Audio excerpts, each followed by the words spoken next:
welcome to the final panel discussion. That's hard to say. It's been such a wonderful conference, and most of us don't even want to go home yet, but we get to go one more time this afternoon. So we appreciate you being here. We're going to go in the order that is in your program. I'm going to introduce the speakers as they speak, and that way we can make our changes with all of the technology and everything that we're going to do.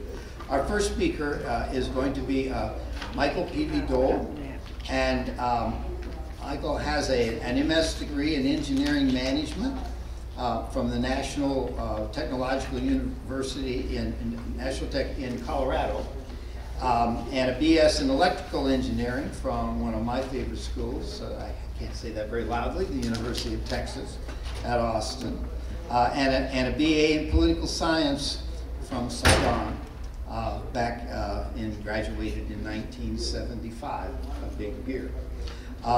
And he has also worked in a lot of different areas since he's been here in America, of course. And we're very fortunate to have him with us today because he has a lot to offer in his speech. So Michael, we will start with you. Thank you, Doctor. Thank you very much.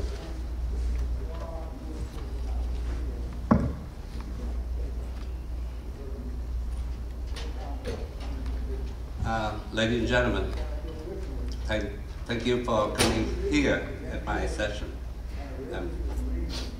With my heart, thank you. Vietnam was the longest and most controversial one in the U.S. history up to that time. From early 1960, the National Liberation Front of South Vietnam began to carry out their terrorist attacks against civilians. In general, the Army of the Republic of Vietnam could handle the defense of the country. South Vietnam was at that point fully capable of providing its own security and against the communism. In 1963, President Kennedy miscalculated the situation in South Vietnam. He made a big mistake when giving the green light for coup d'etat to kill President Diep. And in the following year, South Vietnam was in chaos and instability.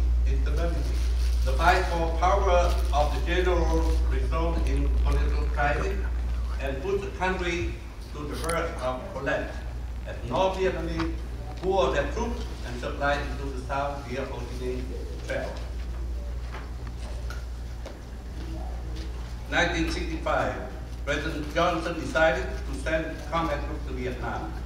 American forces rose from 60,000 in 1964 to 184,314 in 1965, and at the peak, more than 553,000 by 1969. January 1968, Viet Cong and the enemy violated the ceasefire agreement during the Lunar New Year celebration. They launched the General Offensive upon urban center of South Vietnam. Their great failure, of course, they were defeated. And the failure resulted in heavy casualties. They lost nearly 100,000 soldiers. Almost 100% of their infrastructure were exposed and destroyed. The incident proved that the army of the urban had been steadily improved and now were capable to handle the major combat role.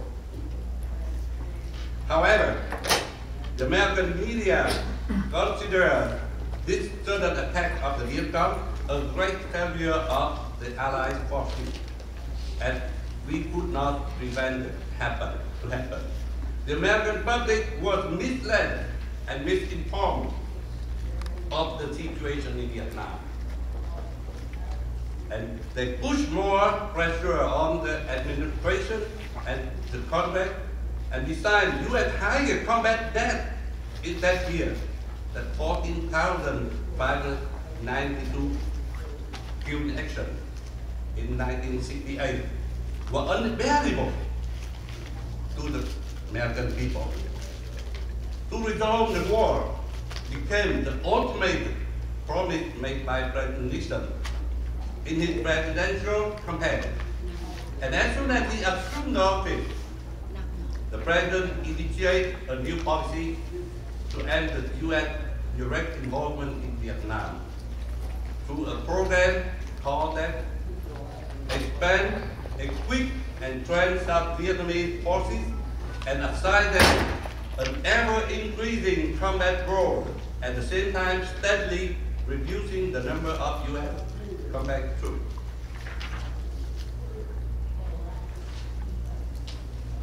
The Vietnamization strategy was announced by the American people to the American people in the speech of on November 3rd, 1969. And two major objectives of the Vietnamization were strengthening the armed force of Vietnam, South Vietnam in number, equipment, leadership, and combat skill. And second, the extension of the pacification program in South Vietnam, and quote. From early 1969, I myself was one of 39 new officers from the first class of the Cold War College assigned to the 5th Infantry Division. We worked at combat company level to boost morality and to enhance the effectiveness of the soldier. My first year in combat coincided with the beginning of the Vietnamization, when American ground troops gradually withdrew and bear down the burden to Vietnamese soldiers. The 5th Infantry Division was one of 3 infantry divisions of the 3rd Corps. Its operational territory covered 3 provinces of Binh Duong, Quang Long, and Binh Long. Surrounding inhabitant standards was a defense point, with many secret zones that had been the Viet Cong safe haven since the First Indochina War. The American 1st Infantry Division and the 1st Cavalry also operated in the area until 1970, when they transferred the responsibility to the South Vietnamese people. From July 65 to late 69, the Big Red One alone lost 6,146 killed in action, with a further about 16,000 injured. We had many opportunities to work with the first ID. In mid-1969, my battalion joined the 3rd and 2nd Battalion of the 28th Infantry Regiment in a search and destroy operation. Each battalion shared half of the perimeter of the Guerra Fire Support Base. You can see that. This was a measure of the width of the base that provided fire support to the unit operating in its large area of Wago D.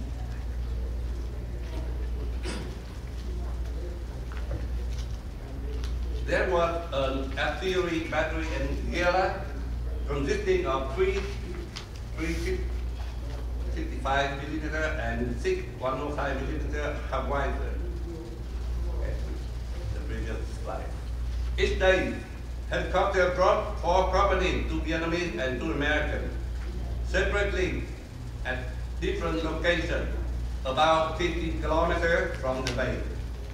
The companies were given a dose of targets to search alone and were supposed to go back to the base before nightfall.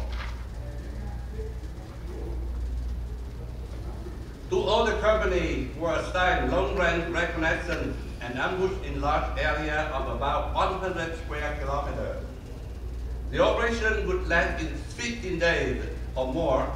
In each of the Vietnamese companies, there were a detachment, 1 U.S. platoon, and in vice versa, each American company, we sent one Vietnamese platoon to work with them. Two other companies, okay, sorry.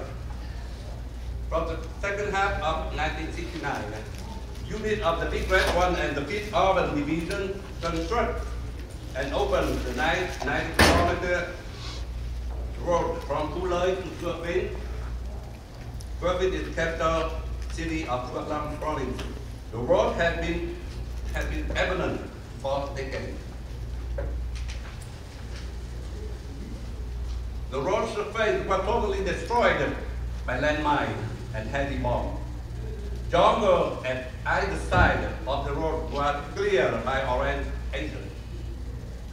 Once or twice a month, civilian convoy of cargo trucks and passenger vehicles gamble with the death to run on the road full of landmines.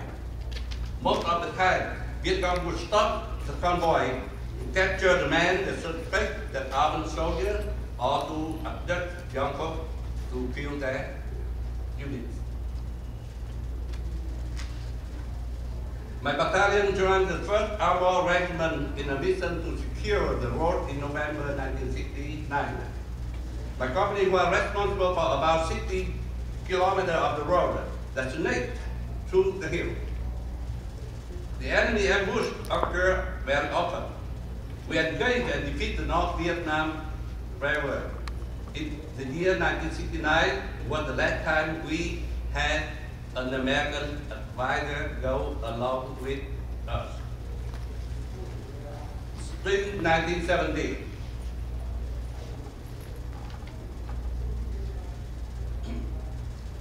The Big Red One moved to Xi'an, getting ready for repatriation.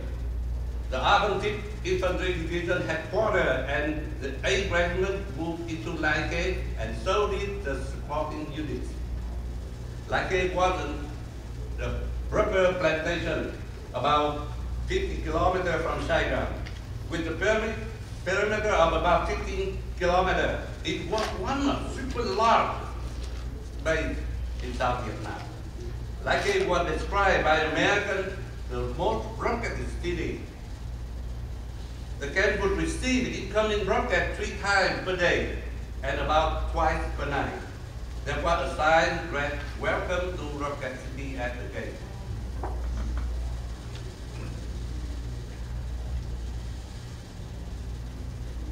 From April 1970, we go along with the U.S. Army. The 3rd Corps of Army launched a military incursion into Cambodia. It was named Operation Tuan Thang 71 ND. And so far, it was the largest operation that meant rule run by the Vietnamese Army.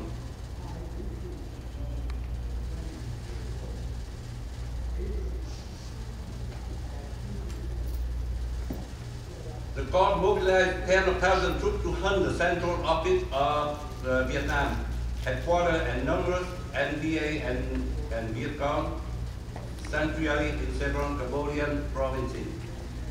During the sudden and speedy campaign that the enemy had not been aware, the Allied forces discovered and destroyed a huge enemy logistic cache in Cambodia. But unfortunately, the news of the incursion was leaked in the United States, and it provoked massive protests and riots that forced resolution to order the U.S. troops to stop at the edge before they can occupy the central office of Vietnam.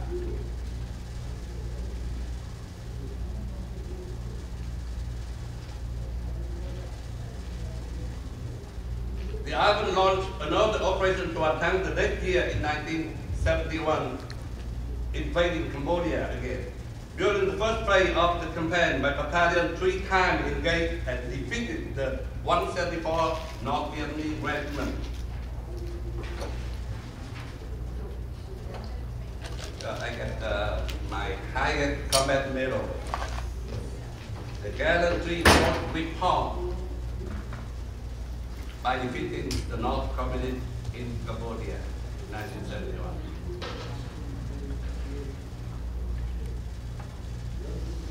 The conflict in Vietnam was indeed the war between two opposing ideologies. The communism was quite new to our people. South Vietnamese people mostly were peasants. They are ignorant of politics, and they really were not concerned about politics. Vietnam had just gained independence from the French after 80 years enduring their brutal domination. People always suspected the Westerner as invaders who came to the country to colonize them and to exploit their resources. They did not see any difference between the French army and the American army. Our enemy misled by the people, misled the people, the enemy misled the people by hiding their communist identity and put on the mask of patriotism, calling them the fight against American aggressor or invasion. Besides, the communist terror campaign forced the people to support them.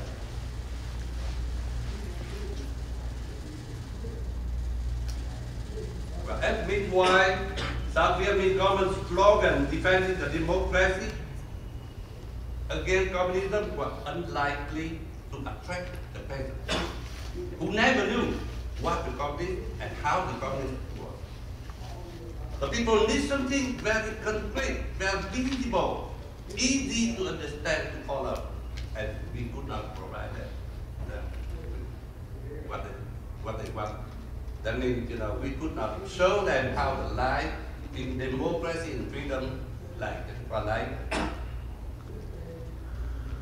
To manufacture that helped the communists to win the war were their deception and terror act. In 20 years, communists killed indiscriminately, mercilessly, to warn the people not to support the government. The atrocity against our people was totally ignored by the international community. Besides, with help from the Soviet Union and its communist bloc, North Vietnam deceitful propaganda infiltrated into the American public and media. As a result, South Vietnam, while fighting the enemy in the front, were constantly stabbed in the back by our allied media and people.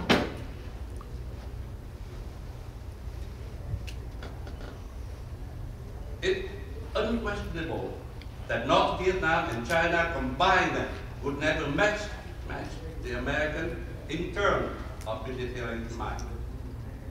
But why we did not win the war? Good question. Because to win the war, we must have a strong determination, must be consistent in policy and consistent in fighting. From the beginning to the end of the war, our enemy's strategy was consistent, firm, while the U.S. policy varied due to the change of the administration of 5 consecutive presidents in the United States. Even in the sole administration, the policy would be altered depending on the pressure of the policy of the public. Prior to 1964, both President Kennedy and President Johnson agreed that the war, quote, is their war, that means our war, and Asian boys out to be doing for themselves. I agree with it. And after winning election, Johnson changed his stance and escalated war and sent combat troops to Vietnam. The U.S. had no determination to defeat the enemy and quit the fight, knowing it could not win the prolonged war.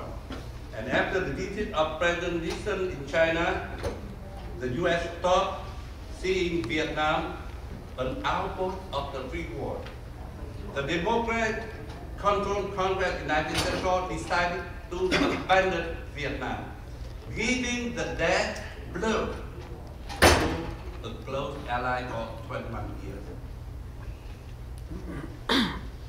Throughout the war, we were mostly in defensive position. The U.S. missed many opportunities to end the war in victory. At times, because of inconsistent policy of the different American presidents, we stopped short and we were capable of destroying the enemy right at their safe haven in North Vietnam or in Cambodia. And even when we conducted search and destroy campaign operation, we knew nothing about our enemy. Where they are about, their strength, their equipment, how they set up defensive, what they plan to do, we don't know anything, we didn't know anything at all.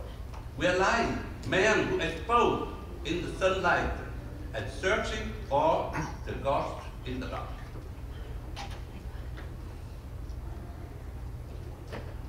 Contract, the enemy knew everything about us. They could avoid contact if they were in disadvantage situation. In general, they followed us every step and waited until we set foot in the battleground they had chosen. Then they would mobilize an ultimate strong force, usually outnumbered 10 to 1, to guarantee a certain victory. We must fight back firstly and must be very lucky to survive. Throughout the years, South Vietnamese soldiers had fought with bravery and dedication, even in the most difficult situation. During a short time, from 55 to 75, the armed forces of the Republic of Vietnam consistently grew in strength and combat capability. The U.S. should instead help to consolidate South Vietnamese government, lead the major combat drone to South Vietnamese army, and provide them with proper weapons and equipment. Vietnamese soldiers had no choice but fought in order to survive. They knew how to win the battle within their capacity. Their persistence, endurance, and courage were proven through decades of fighting. Young Vietnamese officers of the new generation were skillful and dedicated. They proved themselves at Battle of Quang Tri Citadel, at An Lộc, at Tân Lê Chân. More than 200,000 of South Vietnamese soldiers were killed in action. Thousands of men were awarded various combat medals from U.S. government. And their courage and sacrifice must not be unaware.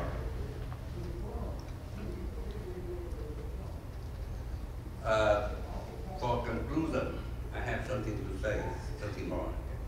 There were 1,001 what if we look back in the history of Vietnam War. Had we intensely bombed Hanoi and Ho Chi Minh Trail to destroy their supply line, had the incursion in Cambodia in 1970 not been cancelled at the moment we were about to capture the central office of Vietnam, had the Christmas bombing on Hanoi and Hai Phong in December 1972 not stopped at the eve of the North Vietnamese collapse, had the U.S. Congress not got military assistance, the history would change the course. We know in a series of correspondence to President Thieu, in order to convince Thieu to go to the table, President Nixon kept repeating his promises to provide a military response to admit at the same time threatening President Thieu an unpleasant destiny if Mr. Thieu will not follow him, will not agree with him. To finalize the Paris Accord, President Nixon gave in too much to North Vietnam. The U.S. agreed to withdraw its troops and exchange for an immediate ceasefire, and North Vietnam promised to recognize the South Vietnamese government and promised to restore peacefully on the conflict later. But as soon as the accord went into effect, North Vietnamese violated own terms in early April and mobilized 10 divisions to attack all over the territory of South Vietnam. And sadly, the U.S. failed to keep their promise. Doing nothing to help its allies. South Vietnamese army faced a shortage of weapons and ammunition. As a result, we could not hold the line. Let me give you some numbers. The military assistance was cut down from 2.8 billion in 1973 down to 300 million in 1974. While North Vietnam received enormous amount of supply from Soviet Union and China. The Vietnamization of peace with honor that the term President Nixon used, in fact, were only a disguise to save face and the denial of the failure of the mighty U.S.